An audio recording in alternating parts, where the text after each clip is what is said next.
আজকে বলবো গণেশের ৮টি অলৌকিক পবিত্র রূপের কথা, যাদের বলা হয় অষ্টবিনায়ক।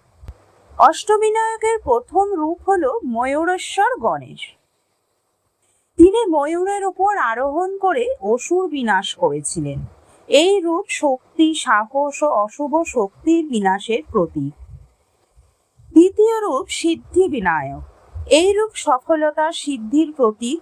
যে কোনো শুভ কাজ শুরু করার আগে ভক্তরা সিদ্ধি বিনায়কের আশীর্বাদ নেন। তৃতীয় রূপ বল্লালেশ্বর গণেশ। এক ছোট ভক্ত বল্লালের অগাধ ভক্তিতে সন্তুষ্ট হয়ে গণেশ স্বয়ং আবির্ভূত হয়েছিলেন। চতুর্থ রূপ বরদ বিনায়ক। বরদ অর্থ যিনি বরদান করেন। ভক্তদের ইচ্ছা পূরণ ও সুখ সমৃদ্ধি দানের জন্য এই রূপ বিশেষভাবে পূজিত হন। পঞ্চম রূপ চিন্তামণি গণেশ। তিনি মানুষের দুশ্চিন্তা ও মানসিক কষ্ট দূর করেন। যখন মন অশান্ত হয় তখন ভক্তরা চিন্তামণি গণেশের শরণাপন্ন হন। ষষ্ঠ রূপ গিরিজাত্মজ গণেশ। দেবী পার্বতী কঠোর তপস্যার পর এই রূপে গণেশকে পুত্র হিসেবে লাভ করেন।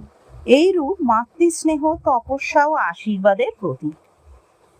সপ্তম রূপ বিঘ্নহর গণেশ। তিনি সব বাধা ও বিপদ দূর করেন।